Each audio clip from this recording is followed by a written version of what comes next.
talk about why Josh Sweat should be the number one free agent target for the Lions, especially if they don't trade for brother Myles Garrett or brother Max Crosby. Obviously Josh Sweat, he was third round pick, I believe. Not obviously, but he was third round pick out of Florida State. Has the build of a defensive end, modern defensive end. What's the dude that played?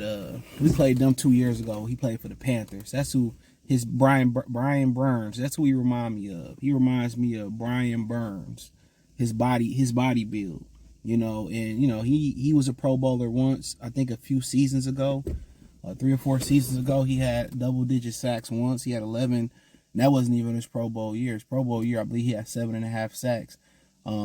Ever since he got 6 sacks, I think in his second or third year, he's been above 6 sacks, 7.5, 11. I think he had 8 this season.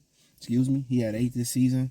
Of course, the star-studded defensive line. When you start talking about Jalen Carter, Brandon Graham when he was healthy, they got a couple other guys. That's what's the other brother that was from Georgia, the defensive tackle, more the run stopper, Jordan something. So, 27 years old, his opportunity to really cash in and make big money. I don't know if Philly can bring him back. They obviously could tag him if they want to.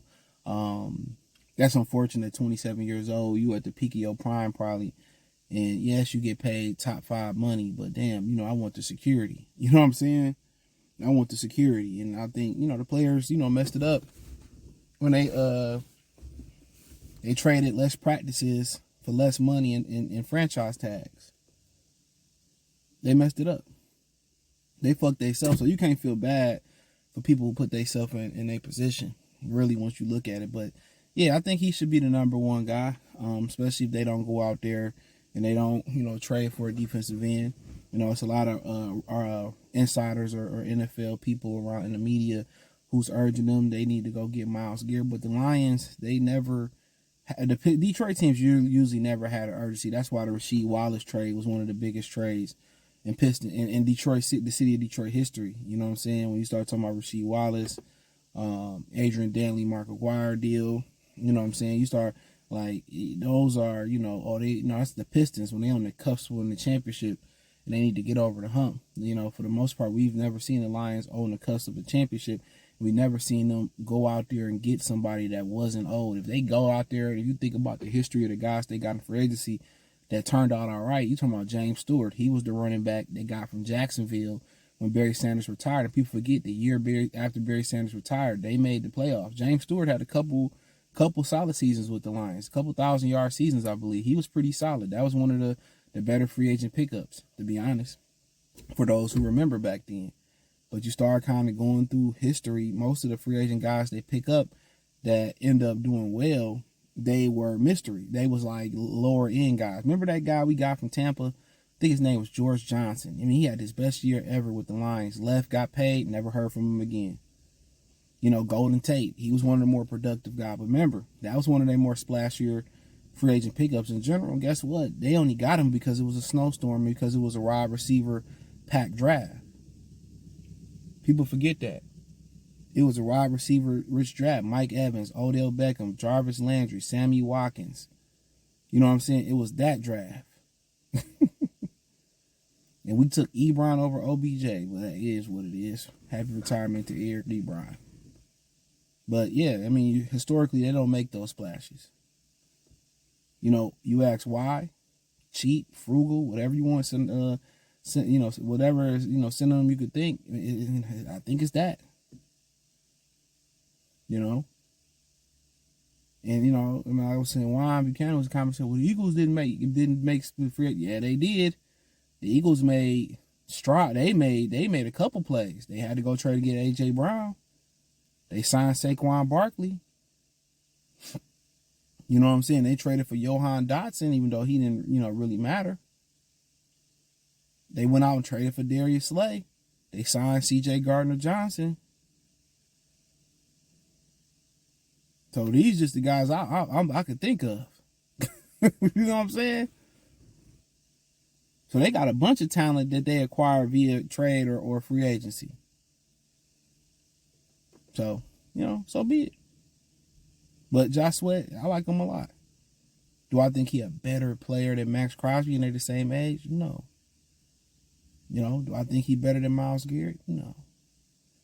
But the upside is I don't have to give up nothing to get him. But the downside is, will he get tagged? And if he hit the market, you know, I mean, you might still trade for him if they tag him, maybe they'll move him.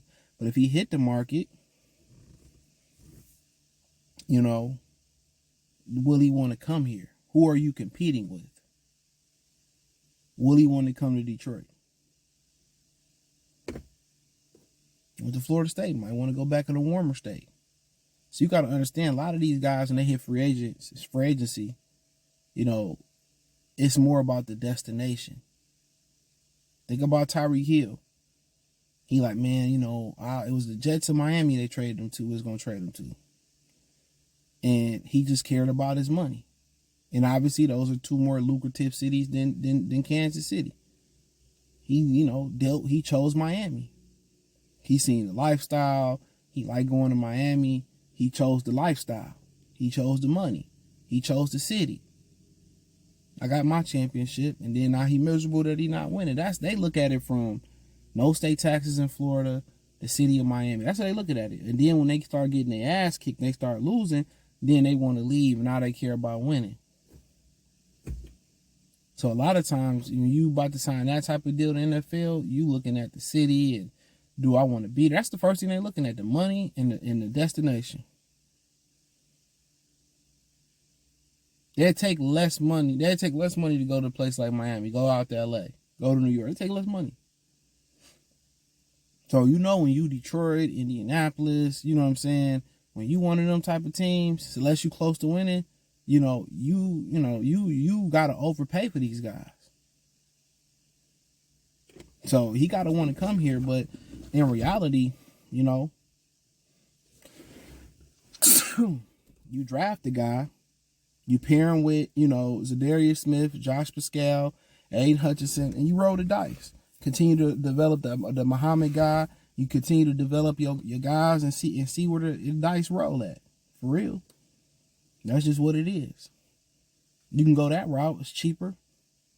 You know, but we'll see. But yeah, I think he should be number one on that board.